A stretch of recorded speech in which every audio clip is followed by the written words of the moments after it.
அன்பார்ந்த நெஞ்சங்களுக்கு அன்பு வணக்கம். இந்த வீடியோவில் கைரேகையினால் ஒருவர் எவ்வாறு புகழ் பெற்றவராக திகழ்வார் என்பதை காண முடியுமா என்பதை பார்ப்போம். இருதய ரேகையின் கிளை ரேகை ஒன்று சனி மேட்டை அடைகின்றது போல அமைந்திருந்தால் அவர் சாஸ்திர ஆராய்ச்சியில் ஈடுபாடு கொண்டவராக திகழ்ந்து அதன் மூலம் பெரிய புகழ்பெற்ற ஒரு மனிதராக திகழ்வார். இருதய ரேகையில் உற்பத்தியான கிளை ரேகை குருவிரலின் அடி அங்குலாஸ்தியை தொட்டு, அதாவது குருமேட்டிற்கு மேல் உள்ளது முதல் குரு விரலில் உள்ளது குரு அங்குலாஸ்தி எனப்படும். அந்த அங்குலாஸ்தியை தொட்டு நின்றால் இந்த தேசத்தை பற்றிய சரித்திரங்கள், வாழ்க்கை சரித்திரங்கள், இந்த புராதன கல்வெட்டுக்கள் போன்ற ஆராய்ச்சிகளில் ஈடுபட்டு மிகப்பெரிய புகழ்பெற்றவராக திகழ்வார். புதன் மேடு அகண்டு விம்மி புடைத்திருக்க அதில் செங்குத்தான ரேகைகள் தோன்றி அதனுள் சிவப்பு புள்ளிகளும் தென்பட்டால், இவ்வாறு தென்படும் காலத்தில் அவர் ஒரு வழக்கறிஞராகவோ அல்லது டாக்டராகவோ அல்லது இந்த நவரத்தின வியாபாரியாகவோ இதுபோன்ற தொழில்களில் ஈடுபட்டு தொட்டதெல்லாம் பொன்னாகி பெரிய பேரும் புகழும் பெற்றவராக திகழ்வார். சுண்டு விரலின் நகத்தை ஒட்டிய அந்த அங்குலாஸ்தியில், அதாவது சுண்டு விரலின் மேல் அங்குலாஸ்தியில் நட்சத்திரக்குறி இருந்தால் அறிவு பெற்ற அனுபவஸ்தராகவும் ஞானவானாகவும் அந்த நபர் திகழ்வார். அதன் மூலம் புகழ் பெறுவார். சனி விரலின் நக அங்குலாஸ்தியில் செங்குத்தான சில ரேகை மேடுகள் இருந்தால் அவர் சிறந்த கல்விமானாகவும் அறிவாளியாகவும் மகிழ்ச்சி உள்ளவராகவும் திகழ்வார். சுட்டு விரல் என்னும் சுண்டு விரலின் முதல் அங்குலாஸ்தியிலிருந்து மூன்றாம் அங்குலாஸ்தி முடிய ஒரு செங்குத்தான ரேகை நீண்டிருந்தால் அவர் ஒரு விஞ்ஞான மேதையாகவும் விசால அறிவு பெற்றவராகவும் அதன் மூலம் புகழ் பெறக்கூடியவராகவும் திகழ்வார். அதே மேற்கண்ட அந்த சுண்டு விரலின் நடு அங்குலாஸ்தியில் மட்டும் செங்குத்தான 2-3 கோடுகள் இருந்தால் அப்படி அமைப்பை கொண்ட நபர் இரகசியமாக ரசாயனங்களை கண்டுபிடிக்கும் மேதையாக, ஒரு விஞ்ஞானியாக திகழ்வார். சுட்டு விரல் என அழைக்கப்படும் சுண்டு விரலின் நக அங்குலாஸ்தியிலிருந்து 2ஆம் அங்குலாஸ்தி வரை ஒரு செங்குத்தான ரேகை இருந்தால் அவர் கல்வியாலும் பேச்சாலும் பேச்சு திறமையாலும் கீர்த்தியும் புகழும் பெறுவார். புதன் மேடு உயர்ந்து விரலும் கூர்மையாக இருந்தால் அவர் ஒரு சிறந்த மேடை பேச்சாளராக திகழ்வார். சூரிய மேடும் புதன் மேடும் சமமாக உயர்ந்தால் நல்ல எழுத்தாளராகவும் பேச்சாளராகவும் இருப்பார்.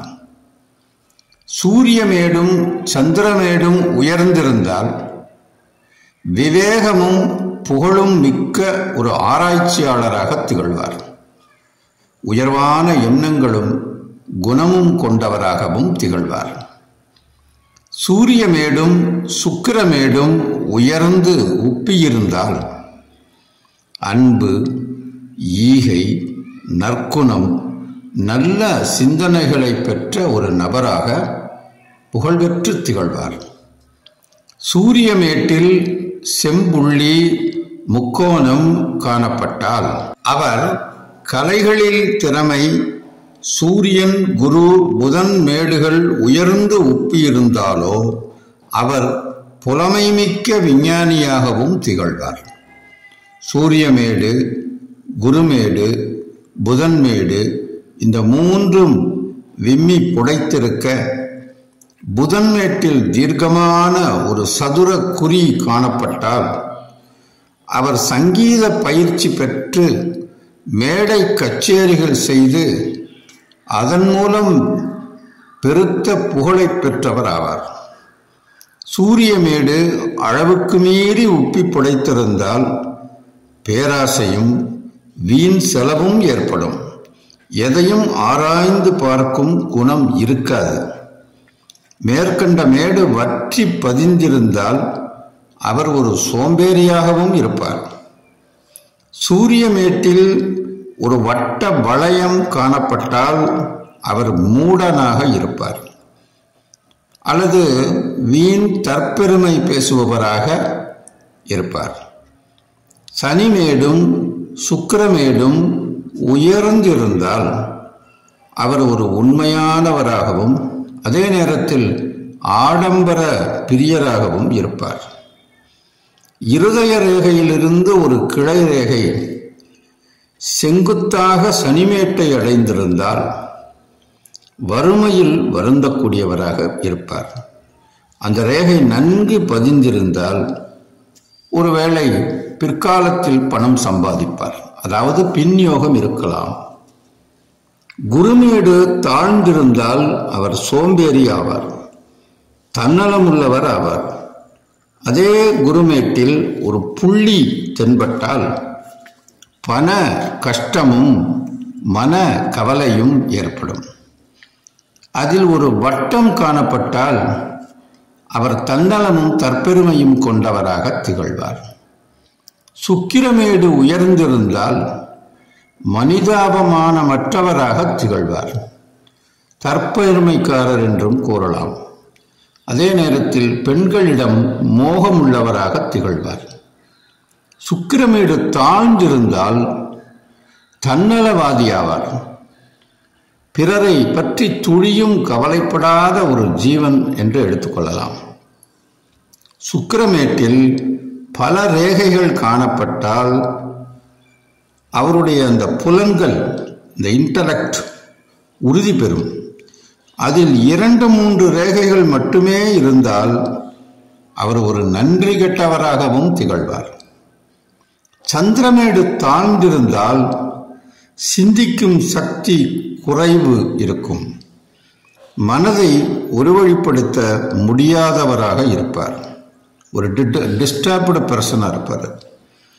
சந்திரமேடும் சுக்கிரமேடும் உயர்ந்திருந்தால் இல்லறத்தில், அதாவது இல்லற சுகத்தில் நாட்டம் உள்ளவராக இருப்பார்.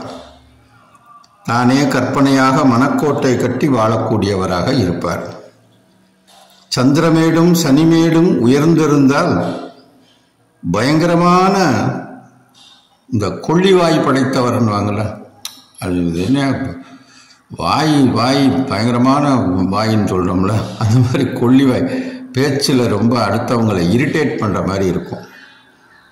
சந்திரமேட்டில் ஒரு செங்குத்தான ரேகை தென்பட்டால் வரப்போகும் ஆபத்தை அது சுட்டி காட்டும் என்று புரிந்து கொள்ளலாம்.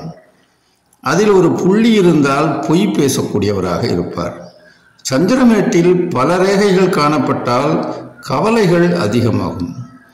அதில் ஒரு வளையம் தெரிந்தால் அது ஒரு தரித்திரத்தை உண்டாக்கும் அடையாளமாகும். புத்தி ரேகையின் முனை 2 கிளைகளாகி ஒன்று சந்திரமேட்டை அடைந்தால் அவர் விபச்சாரம், பயம், கோபம் உடையவர் ஆவார். 3 குணங்களுமே இருக்கும். செவ்வாய் மேடுகள் 2ம் உயர்ந்திருந்தால், அதாவது கீழ் செவ்வாய் மேடு, மேல் செவ்வாய் மேடு என்று 2 செவ்வாய் மேடுகள் இருக்கிறது அல்லவா, அவை 2ம் உயர்ந்திருந்தால் பயங்கரமான கேடுகளை உண்டாக்கக்கூடியவராக இருப்பார். ஒருவேளை 2ம் வற்றி மெலிந்திருந்தால் மிக மோசமான கீழ்த்தரமாக பேசக்கூடியவர். சனிமேடு மட்டும் உயர்ந்திருந்தால் அவருக்கு கெட்ட நடத்தை, கெட்ட செயல்களை கையாளக்கூடிய ஒரு பண்பு இருக்கும். குருமேடும் சந்திரமேடும் உயர்ந்திருந்தால் நீதி நெறிமுறைகளை கற்ற ஒரு பண்பாளராக, சாந்த குணம் உள்ளவராக திகழ்வார். சுக்கிரமேடு முழுவதும் உப்பி கம்பீரமாக தோன்றினால் அவர் அழகு மிக்கவர், கலைகளில் சிறந்தவர், எப்பொழுதும் மகிழ்வோடு இருக்க விரும்புவார். மேலும் அவர் ஒரு சங்கீத வித்வானாகவோ புலவராகவோ திகழ்வார்.